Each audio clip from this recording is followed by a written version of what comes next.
Hello, this is Lisa Ludwig, Executive Managing Director of Shakespeare in Delaware Park, one of the largest free outdoor Shakespeare festivals in the country. Our stage is located in a beautiful Olmsted Park in Buffalo, New York, and we proudly just celebrated our 44th season of free Shakespeare. You are at the point of learning with Peter Horn, and hopefully you are going to learn everything you ever wanted or didn't want to know about Shakespeare in Delaware Park and Love's Labor's Lost. Take it away, Peter.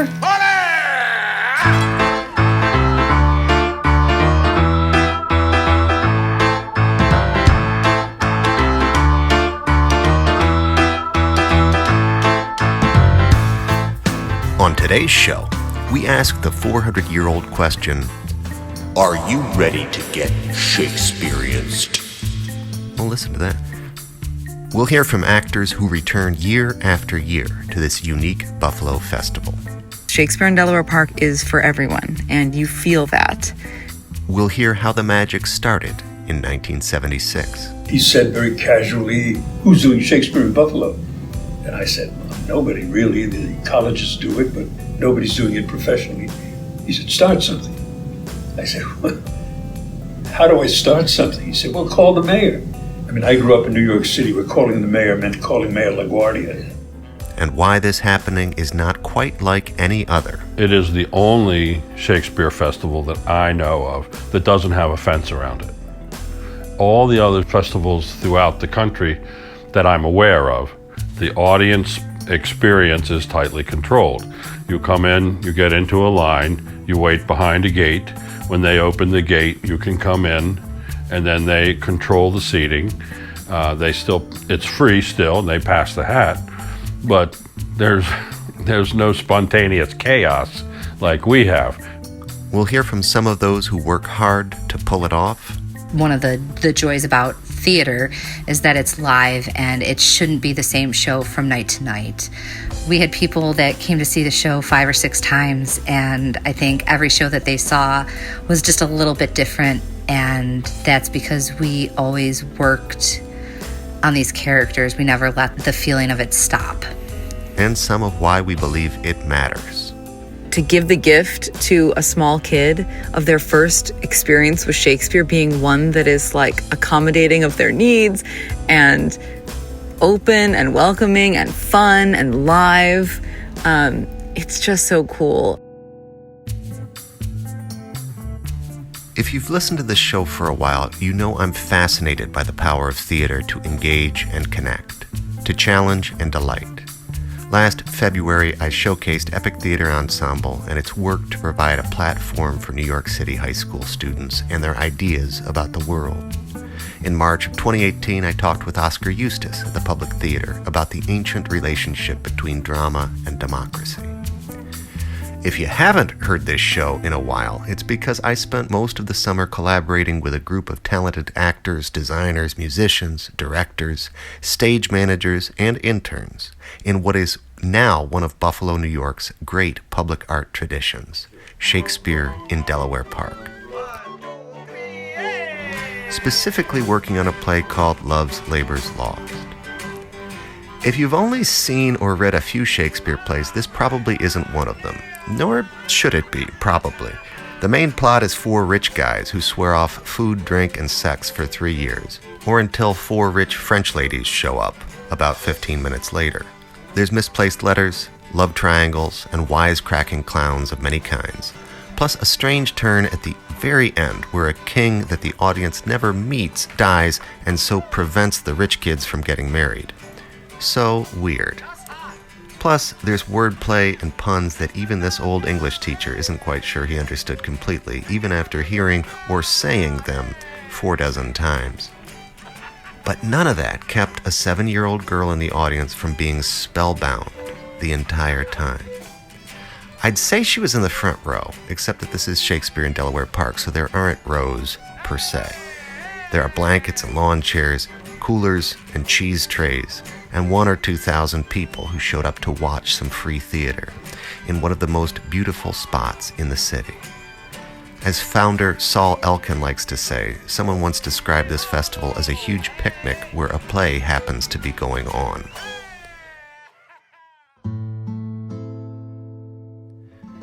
The sun is just starting to set on the lake to your left, and overhead some geese are nudging each other into a proper V. Not everyone who finds themselves on Shakespeare Hill on any given summer night in Buffalo planned to attend a play. Sometimes runners or longboarders or strollers in the park's gorgeous rose garden just float on over, attracted by the spectacle on stage. Or, if they can't see the stage yet, whatever it is this crowd has gathered to see. But this 7-year-old girl didn't show up accidentally. Her folks got here early enough to stake out a spot just 5 feet from the stage.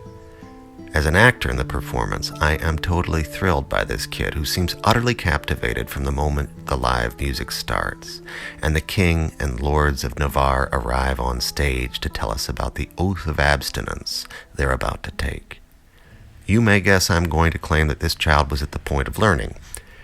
In this case, learning Shakespeare. You're right about that. But so I think were those of us on and behind the stage, putting the play together. I want to spend this episode unpacking some of the magic of this unusual experience in theater by introducing you to some of the people who made the magic happen. But before we get into that, I also want to note that this summer adventure was particularly deep to me as it bookended my first full year back in my hometown after 25 years in New Jersey. As a little kid, some of my first memories of Buffalo, New York took place on this hill when my parents, who were called here in 1978 to serve First Presbyterian Church, brought my brothers and me to come see Shakespeare in Delaware Park. My dad, in particular, loved Shakespeare. A year before he died in 1998, he came to see me play some minor roles in a college production of Hamlet. There were 4 performances in total, and he came to see all 4 of Hamlet, not a short play. I said, "Dad, you don't need to come every night, you know." He said, "Son, when you're bored with Shakespeare, you're bored with life." There wasn't a sunset this summer on that glorious stage that I didn't remember his words.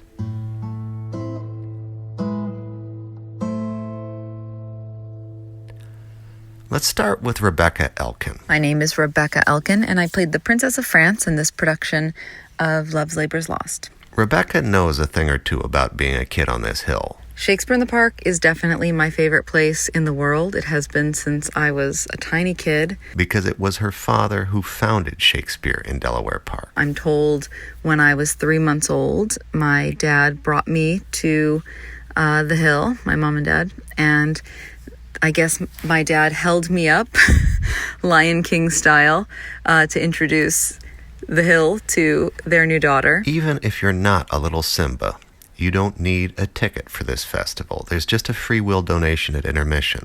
So if you can find a place to sit, you can see the show. There is such a magic in being able to share what is special about Shakespeare in the Park with anyone who wants to be there. And not just the people that can afford a ticket to a play, or not just people that are used to or comfortable being in a theater. It is unique because Shakespeare in Delaware Park is for everyone, and you feel that. Being a kid that grew up on Shakespeare in the Park. Like, there is not a summer of my entire life, not just childhood, entire life, but that I haven't spent either as an audience member or on stage at Shakespeare in the Park. And that has such a huge impact on who I am as a person. During the school year, Rebecca works as a drama therapist with high school students in New York City. One of my favorite things now when I go back is seeing kids on the hill and seeing, some that are glued to it like I was as a little kid, but also some that put their attention on it and then go run around on the grass for a while to the side. And the fact that both of those things are totally okay and both are welcome, and that to give the gift to a small kid of their first experience with Shakespeare being one that is accommodating of their needs and open and welcoming and fun and live. It's just so cool. And my favorite moments usually when I'm in a show are when a little kid comes up to me and wants to ask questions or wants to take a picture, or just wants to connect and say that they like what they saw and they like being here. Let me speak as somebody who has taught Hamlet, for example, to 18 years worth of high school seniors. Shakespeare doesn't always feel like a gift to young people. Many of us had to read Shakespeare in high school, and truly there's nothing worse. Maybe a root canal would be worse, but there's not much worse than trying to read Shakespeare when you're 16 years old. This is Steve Vaughn, who directed this year's production of Love's Labour's Lost. Steve has taught at Niagara University, the Eastman School of Music, and directed many high school shows. He's now at SUNY Fredonia and works as a fight choreographer and director in theaters throughout Western New York. His style is a little unorthodox. There's only two reasons for going to high school that I can think of. One is theater, the other is football. Everything else is optional. That may be somewhat opposed to your perspective, but for me and my friends and for what I enjoy now, those are the only two reasons that I would even go. But his passion is sincere. The only thing I've ever wanted to do was direct plays. That I'm confident. In all the bizarre things that I do in my life, that's the thing that I could not live without. We are narrative creatures, suckers for stories, which is, I'll bet, part of what that little girl is tracking, wide-eyed on her blanket. Steve sees the job of director as putting the story first. One thing that I always work very hard for is to make sure that when people come to the Hill, they're not going to be put off or afraid of or get a bad taste in their mouth or feel lectured to by the material. Steve believes if we do our work as a play on stage, people will have a much more pleasurable time watching than, say, reading it on their own. It's very difficult to wade through the imagery, I call it the linguistic gymnastics of Shakespeare and his ilk. It gets to be pretty tedious very quickly. But someone who cares about the audience experience can take those words and bring them to life in a way that is totally understandable and totally accessible. And my job, at least the way I approach the work, is to guarantee that the audience has a good time and walks away with something to think about in their life, as well as watching these old characters.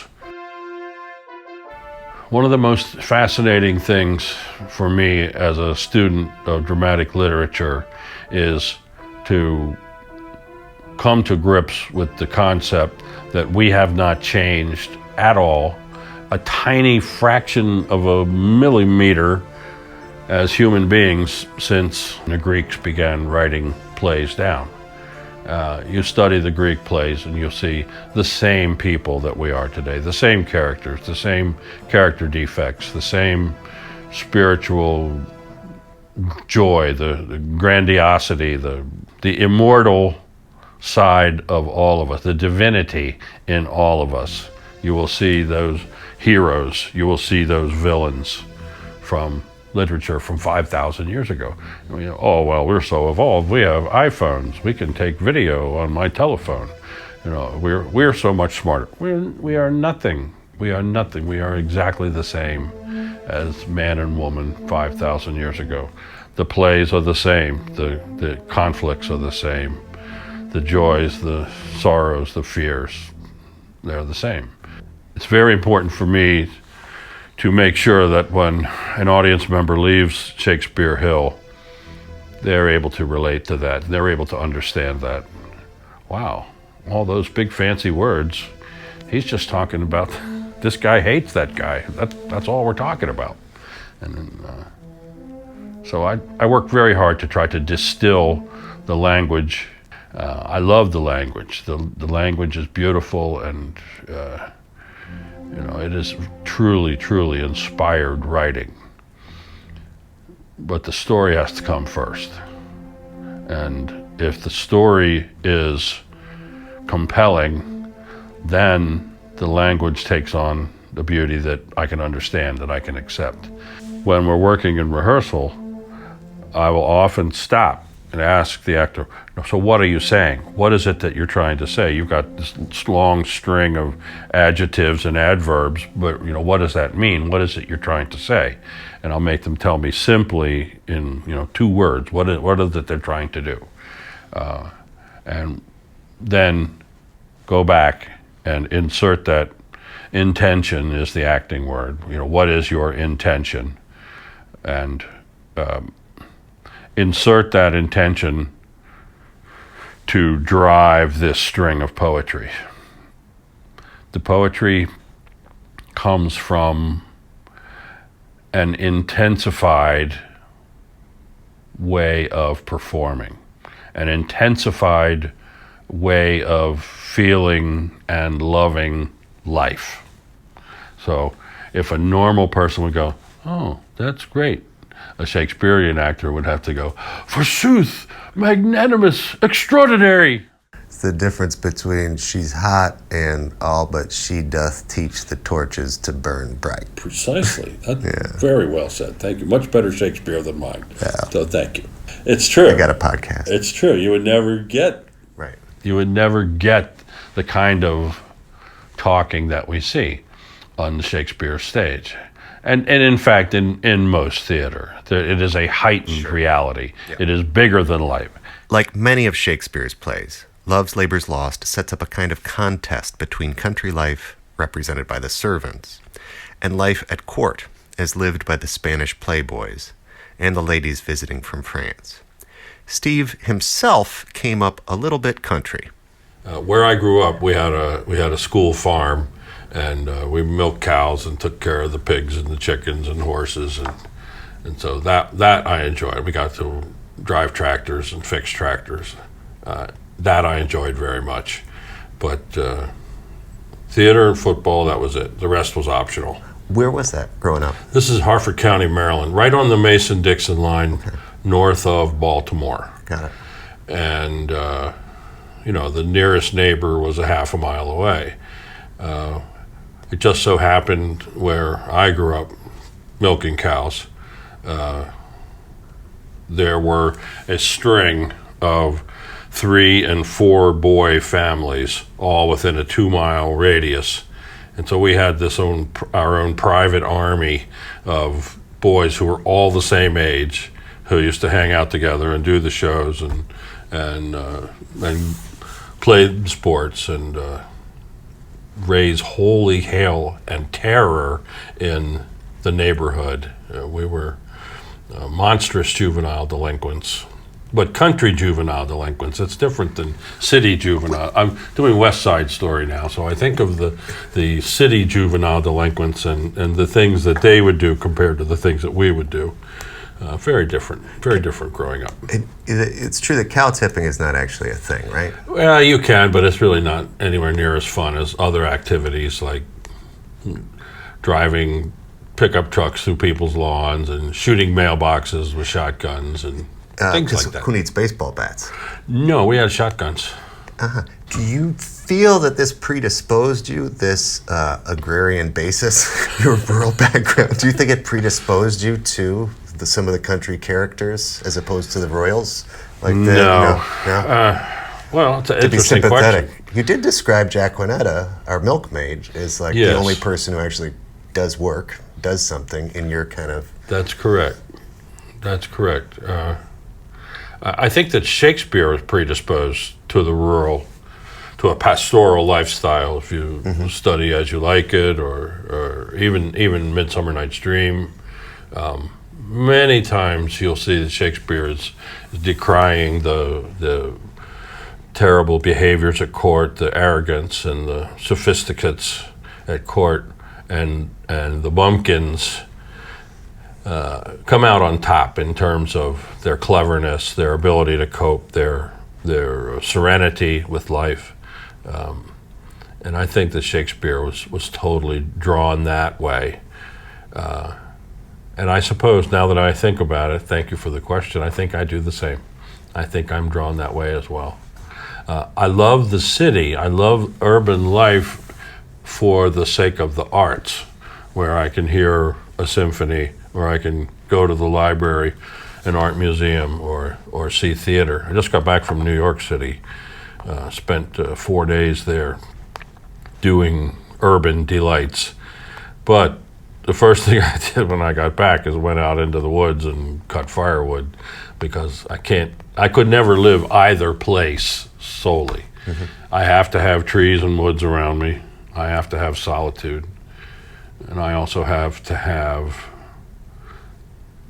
the art of all humans, not just my own art. My own art is not sufficient to live a fulfilled life.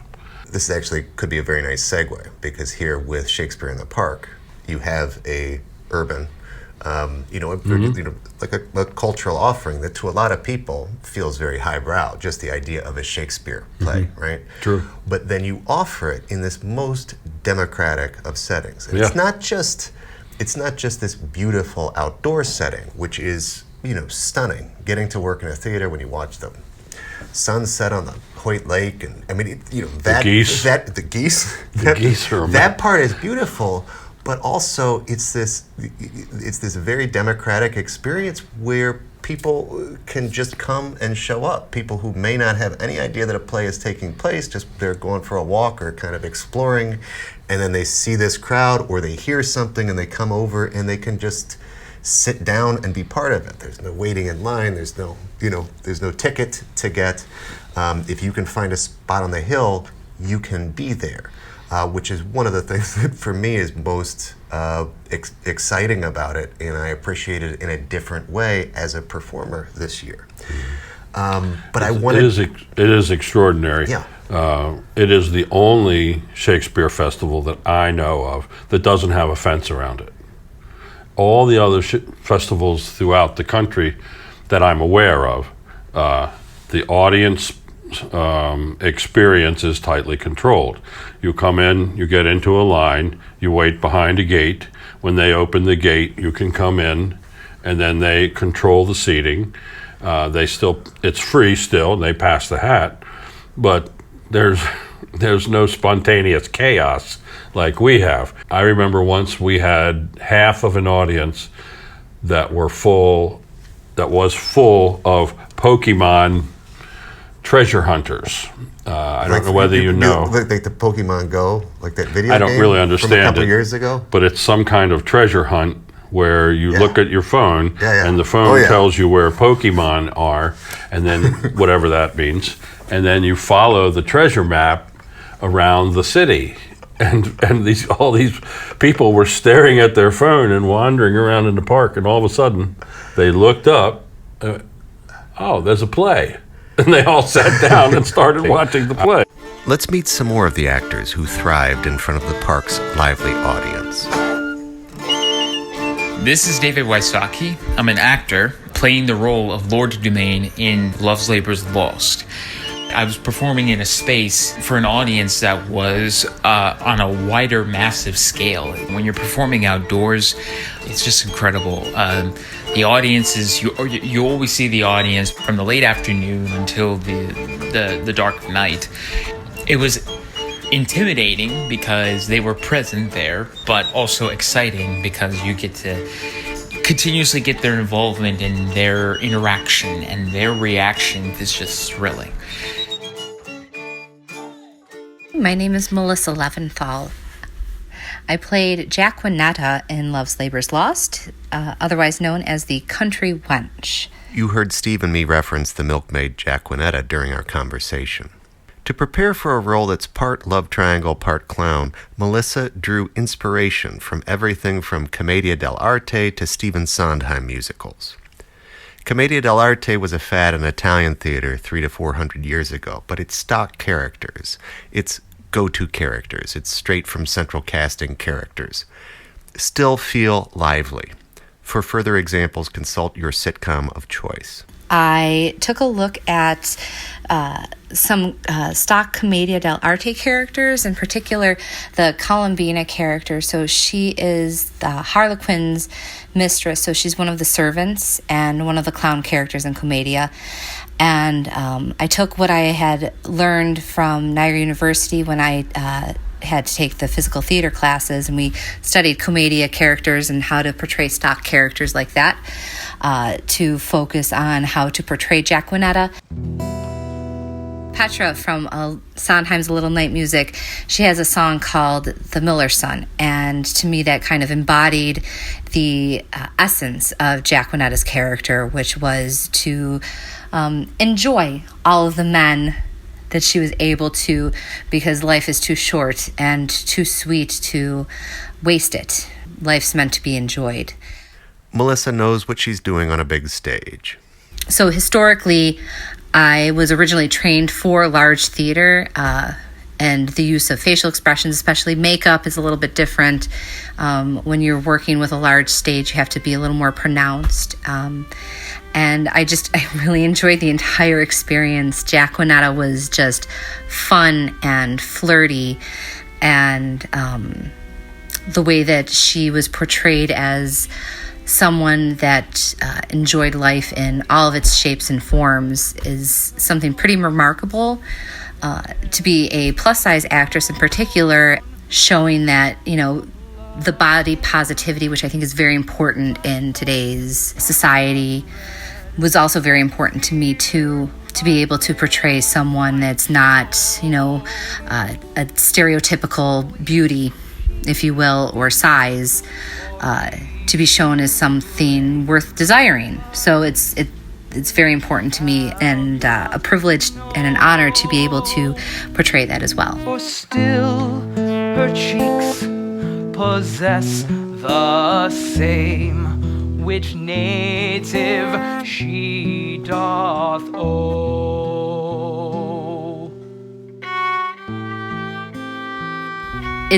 It was an absolute joy to work with everyone on this show. The level of professionalism and the level of fun that we had as a cast was pretty unique. We never let anything get really stale. We tried not to. It's very important too, I think, as an actor, to continue to work and develop your character, even, on your 22nd show, as much as you are on opening night, and trying to find different things that you can play with, and feeling the audience, and, being engaged with them, and with your fellow actors on stage and what they're doing. It's a treat. It's a treat to work with people that don't let the work get stale, because it shouldn't. One of the joys about theater is that it's live, and it shouldn't be the same show from night to night.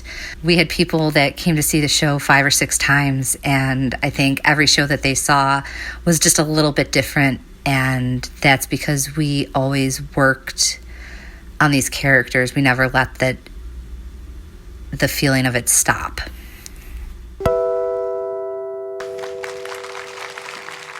In just a minute, we'll hear from the founder of Shakespeare in Delaware Park. But before that, one last actor who played Don Armato, another Shakespeare creation based on the Commedia character Capitano, a guy who talks tough but doesn't really like to fight. Involved in the love triangle with my character, the wry jester called Custard, Don Armato won the affection of Jacquinetta every night for the 3.5 weeks we performed, but I bear him no ill will. In fact, I'm grateful he takes up the question actors may get asked most often. How do you learn all those lines? Hi, my name is Tom Laughlin, and I played Don Adriano de Armato. I think what I had to learn in order to do Love's Labor's Lost was not so much learn something new, but relearn something I thought I already knew how to do. I'm the oldest cast member, and I've noticed that as my career has progressed through the years, one of the things I have trouble with now is learning lines. When I was a younger actor, I used to be able to go to rehearsals and go to blocking rehearsals and, rehearse the dialogue with my fellow actors. And then when the time came to drop the scripts, the lines would just be there without any further effort on my part.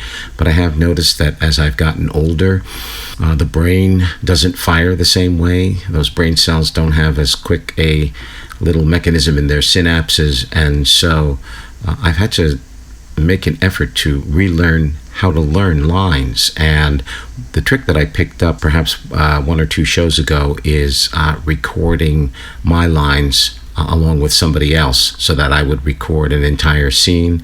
Someone else would read all the lines of the other characters in the scene, and I would read my own lines.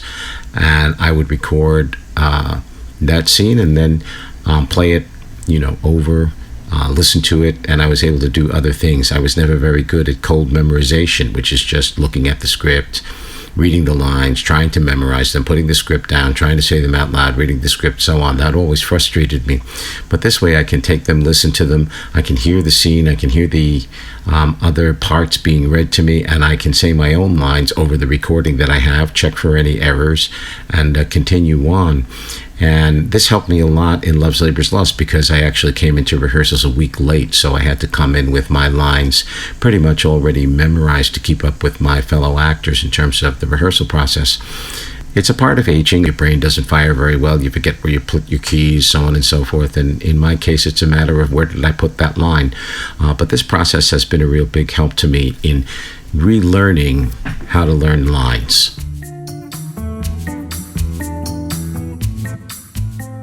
Let me take a quick intermission to say that if you're just joining us, it's probably because the driver couldn't stop listening to Point of Learning just because they picked you up. I don't blame them, frankly. These are important ideas, carefully curated. If you like what you hear, please take a moment to subscribe, rate, review, or share this podcast with somebody you know curious about what and how and why we learn. You'll be able to fit it in because I can only produce a show every 6 or 8 weeks. They take a while to make because my goal is that whenever you listen to it, it's the best thing you heard that day. That's the goal, anyway. Highlights from my interview with founder Saul Elkin are coming right up, but let me suggest that if you like this peek behind the theater curtain, you might also like episode 19 about Epic Theater Ensemble and episode 11 from the Public Theater in New York City.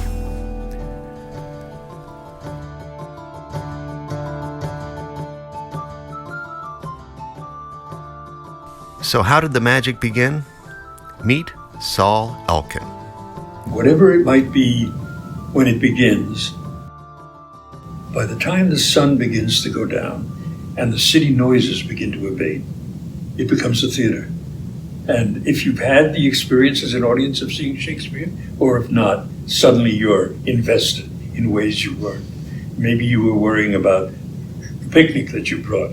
Maybe you were worrying about getting the bottle of wine you brought open. But by the time we get to a certain point in the play, we're all in a theater together. And the quality of attention to these plays has been extraordinary, I think. You would think in the park, in the open air, with a diverse audience, that it would be difficult, but it's not. Things get quiet, and things get very focused as well. Last month, I got to sit down with Saul Elkin, actor, director, and giant of the theater scene in Buffalo. In 1976, when he founded Shakespeare in Delaware Park, he was a professor and chair of the theater program at the University at Buffalo. 44 seasons later, he's still the artistic director of the festival. He directed The Tempest earlier this summer, for example.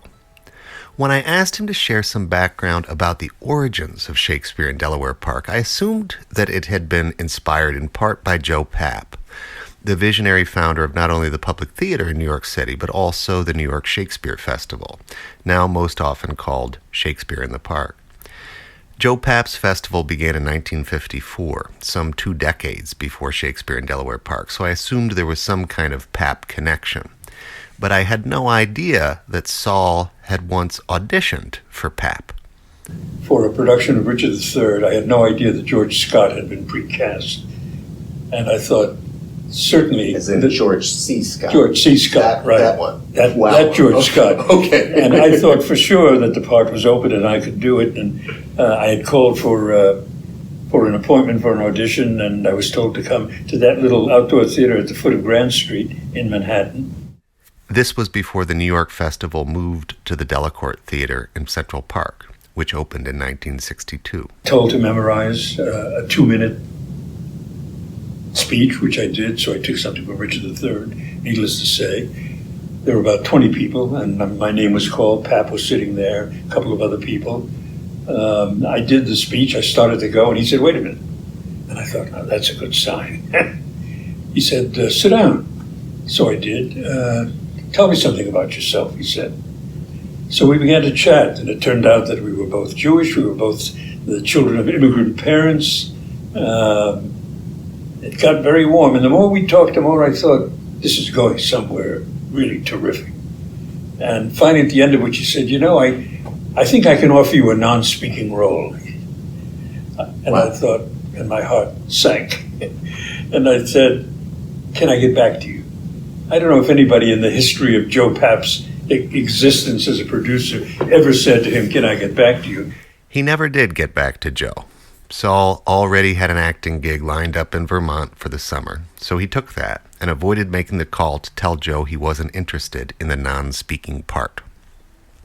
Flash forward about 12 years, I'm now a PhD student at Carnegie Mellon. And I'm told that we're going to have guest lecturers for this one course. I'm taking a course called Problems in Theater Production. And there are about a dozen of us sitting around a table. And in walks the chair of the department with Joe Pap, who's the first lecturer. And I thought, he can't possibly remember me. There's no way he can remember me. So he invites us all around the table to introduce ourselves. And I do very quickly. And he says, "Wait a minute, I know you, don't I?" And I said, "No, I don't think so." "You were going to get back to me," he said. Now, this is 10 years later. Wow. And I said, "I'm sorry, Joe, something came up." And we got very friendly. And eventually, when I decided to do a PhD dissertation on Shakespeare, there was no one in the department who felt ready to do that, take that on with me. And the chair suggested Joe Pap, so he was back in New York by this point. I talked to him on the phone, and he said, "Yeah, I'll do it, but I won't come to Pittsburgh. You'll have to come to New York." And I said, "That's cool." Joe Pap advised Saul on his dissertation, and as if the two directors were starring in some Shakespearean buddy flick, years after the awkward start at the audition, they become friends. Saul earns his PhD from Carnegie Mellon and starts at UB in 1969. A few years later, Joe calls to ask whether Saul might be interested in taking a crack at a new play by Myrna Lamb called Apple Pie, loosely based on the life of Bess Meyerson, the first and, as of this taping, only Jewish Miss America. I know. Meyerson later served in New York City government and on several presidential commissions. Anyway, he sent me the play. I liked it. I produced it here in Buffalo with local actors. He came to see it. He loved it. He eventually produced it in New York, not with me directing it, with somebody else, but I knew that would happen. But while he was here for the final rehearsals, we went out to have a drink together. And he said very casually, because he had helped me do this Shakespeare dissertation, "Who's doing Shakespeare in Buffalo?" And I said, "Well, nobody really. The colleges do it, but nobody's doing it professionally." He said, "Start something." I said, "Well, how do I start something?" He said, "Well, call the mayor." And I thought, that's sort of interesting. I mean, I grew up in New York City where calling the mayor meant calling Mayor LaGuardia. The very idea of calling the mayor was beyond me. I said, "Well, what do I say?" He said, "Tell him you want to start a Shakespeare festival." It seems that Joe Pap's take on Better Call Saul was Saul Better Call. A week later, Saul calls the Honorable Stanley Mikowski, who served as mayor of Buffalo from 1974 to 1977. And here's the interesting thing about Buffalo. I called and got his secretary to ask for an appointment. She put me right through to him, which is rare. I mean, this will happen in no other city, I think. And I was unprepared. "How can I help you, Professor?" he said. And I said, "Well, I'm interested in starting a a Shakespeare festival, and I'd like to come in and talk about it. He said, how about next week? And I had really thought very little about it, but I said, yes, of course, we made a date. At that point, I took a walk in Delaware Park, and I found that hill. And I thought, this is the spot. Wow. Buffalo audiences for this episode know full well what a gorgeous setting this is. The spot Saul imagined that day as what might become Shakespeare Hill. But if you haven't visited yet, the park was designed just after the Civil War by the same dream team of landscape architects, Frederick Law Olmsted and Calvert Vaux, who had designed Central Park in New York City just before the Civil War. Aight, back to Professor Elkin and Mayor Makowski. So I marched into the mayor's office with this semi-plan, and he liked it. And he was very clear to say, we can't give you any money, but we'll give you all the help we can. And, for 44 years, the city has been very, very helpful. They store our stage, they truck it to the park for us, they pay the electric bill in the park. But immediately we got audiences. I mean, the very notion of doing Shakespeare in a beautiful park and that location attracted people. And so my plan was to do 1 year. I was teaching acting at UB, and I thought this is a way to teach classical acting without offering a course in the academic year, which is exactly what happened. Most of the actors were students. Many were. I used the money that I would normally have used to hire summer faculty. I used it to hire actors. I had auditions both here and in New York, and I hired a corps of professional actors. I started with The Winter's Tale. I was afraid to do one of the more popular plays. I was afraid to do Hamlet or Romeo and Juliet because everybody would know it. So the plan was to choose a play that nobody knew. And that turned out very well. And we did a very interesting production of The Winter's Tale. Lots of people came. And we went on to a second year and then a third. And here we are 44 years later.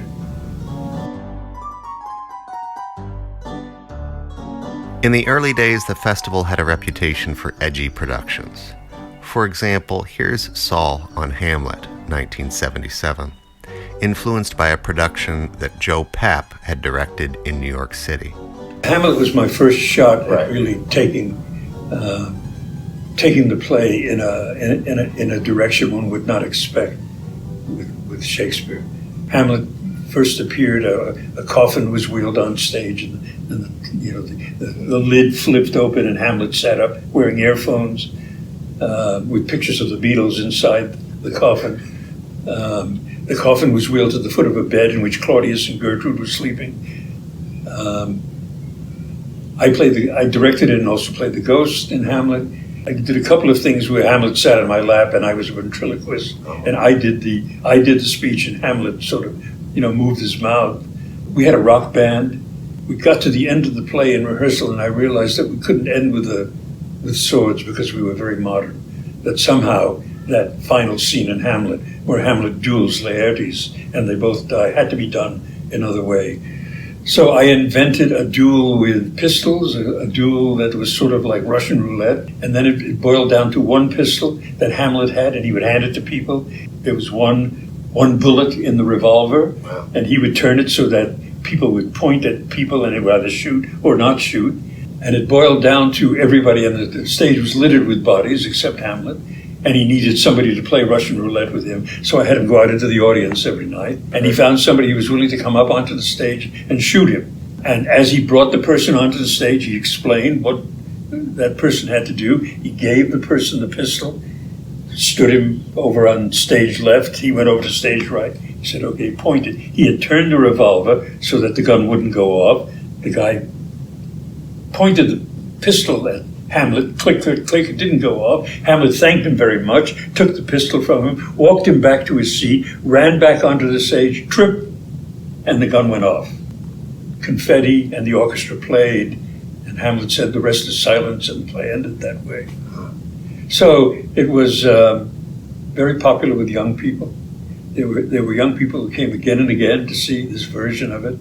And it sort of led me into doing a variety of things with the plays that I'm not sure I would do anymore. You know, in a way, I went through a period where every crazy idea we did. And if an actor in the audience said, why don't we try this? I would say, let's try it. And then somewhere along the line, I began to think maybe I should trust the plays a little bit more. Maybe I don't need to fiddle with it the way I have been. And I remember my wife saying to me, well, why don't you do the plays that were written so they'll get off your back? And there were letters to the editor about why I was fooling with Shakespeare. So in recent years, I have been, the plays I've directed and other plays that we've done have tended to stay closer to the script, to the plays that Shakespeare wrote.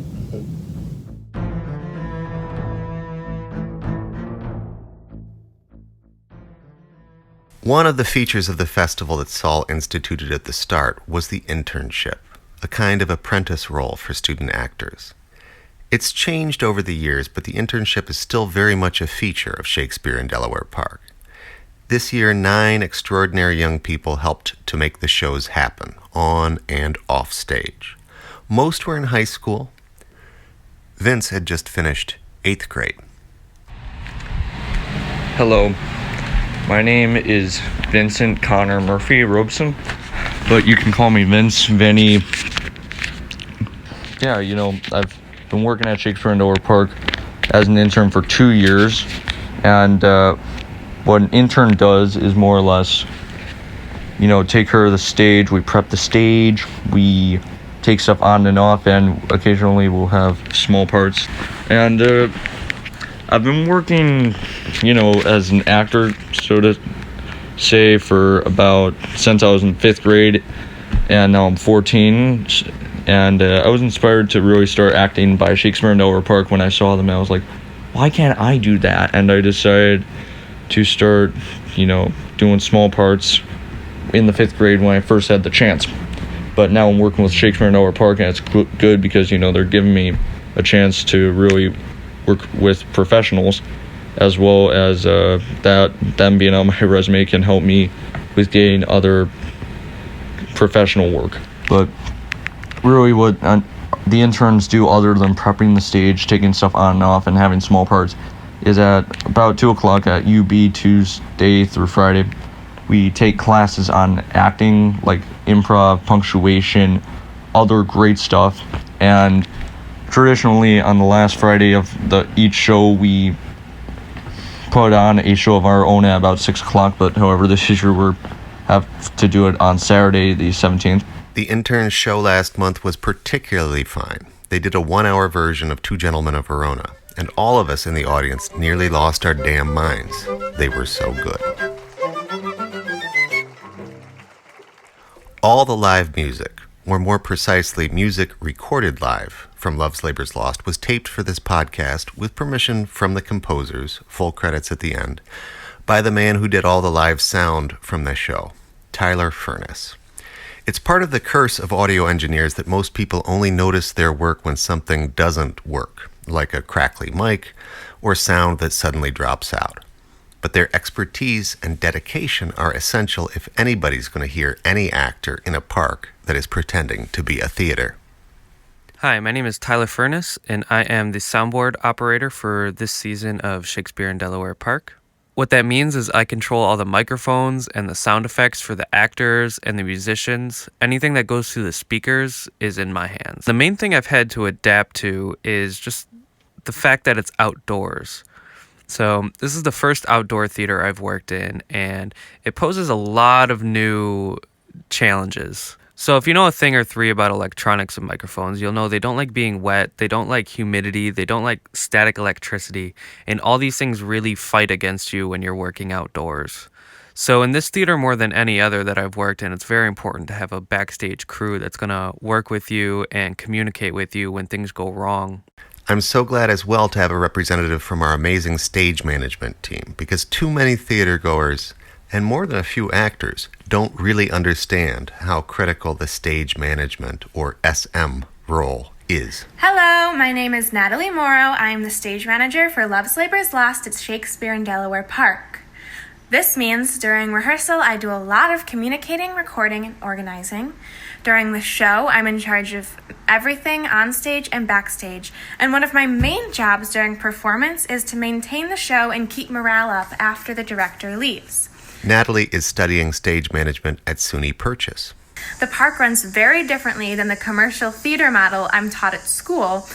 Natalie learned the importance of proofreading emails. Raise your hand if you've been there. Every night after rehearsal, the stage manager writes a rehearsal report that goes to the directors and sometimes the designers.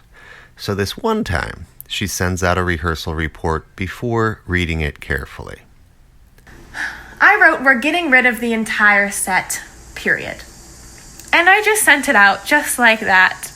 By her own account, this was close to accurate. We did get rid of all of our set furniture, except for a few chairs and a table. But set furniture is not the same thing as the entire set. Realizing what she had done the next morning, she immediately emailed the set designer and the technical director, writing something like, Please, please, please tell me you have not demolished the set yet. We will be keeping this set. Here's what's going on. I was delighted that Natalie chose this rare misstep to share, because it really does stand as an outlier against the extraordinarily high-caliber work she and the rest of the SM team did before, during, and after the run of the show. To return one last time to our 7-year-old on the blanket, riveted to the show, I've suggested that she connects with the freewheeling spectacle, with the efforts to make our story understandable and to sell this old language as fresh. After all, she's 7, so she's at a great age to encounter Shakespeare. She's used to hearing grown-ups say things that she doesn't understand completely, so she can roll with it in ways that older people who are a little more anxious tend to find difficult. But she also likes to laugh. Everybody needs to. Send in the clowns. I think we had the best job this summer. That was Nick Lama, who played a Keystone Cops-style constable named Dull. Here's Charlie Wall, who played Don Armado's servant, called Moth. You gotta laugh. Especially in today's age, you need a distraction. You know, hopefully people are aware of their surrounding and what's going on, and, you know, what's going on in the world. And, you know, especially now, it's not good right now. Hopefully it gets better, that's for sure. But, you know, especially with our phones, we're just all looking at our phones constantly and just on social media. And I don't think that we're equipped to, I don't think we as humans are equipped to know all the bad stuff that we know on a daily basis that comes up on social media, because we didn't have that access before. And now just so many bad things pop up all the time that probably happened before, but you didn't know about it.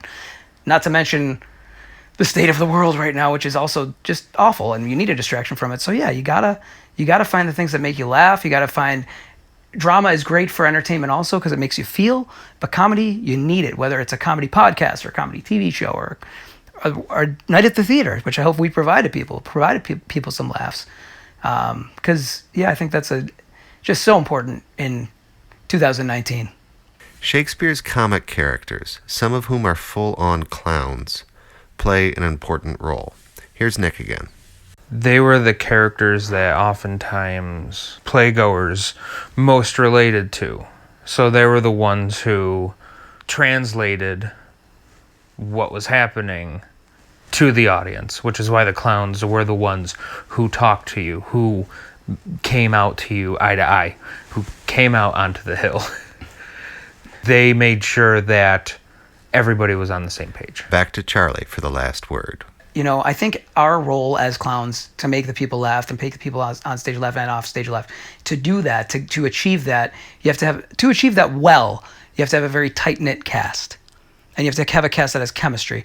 And I think that we really did have chemistry for this show, and it was a joy to do the show because of the cast, because of the people that were involved. And we became close just by, you know, yourself, me, Nick, Tom Laughlin, who plays Don Armado. We just fooled around a lot backstage, and we really became close by joking around and having fun and just improvising off of each other all the time. Our show closed each night with this ballad of spring and winter, so here's a taste of that. You've heard Nick talk, but have you heard him sing? When daisies pied and violets blew, and lady smocks all silver white, and cuckoo buds of yellow hue do paint the meadows with delight.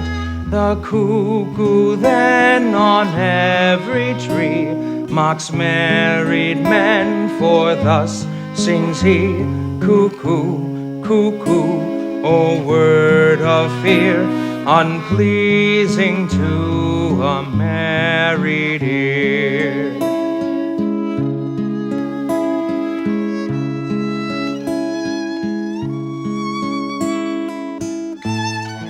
That's it for today's show. My great thanks to Steve and Saul and all those who shared some of their experience working on this play.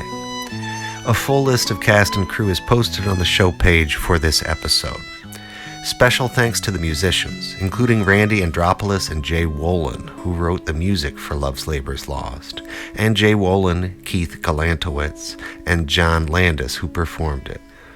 Above and beyond went Tom McCarr, who let me use music he composed and recorded for previous Shakespeare and Delaware Park productions of Romeo and Juliet, As You Like It, Richard III, Henry IV Part 1, and Comedy of Errors, not to mention his original remix of Weight of the World by Schaefer James to start us off.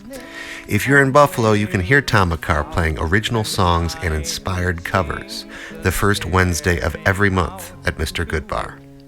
Thanks, finally, to you for listening and spreading the word about Point of Learning, written, recorded, mixed, and edited by me, Peter Horn, right here in God's country, Buffalo, New York. Back at you just as soon as I can with more ideas about what and how and why we learn.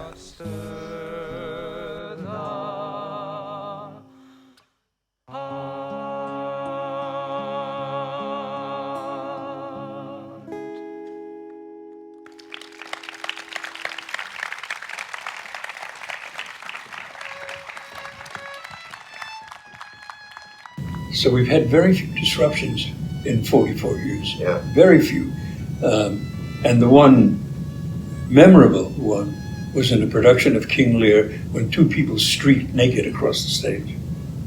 I cannot tell you how many people tell me they saw that performance, whether they saw it or not. Word.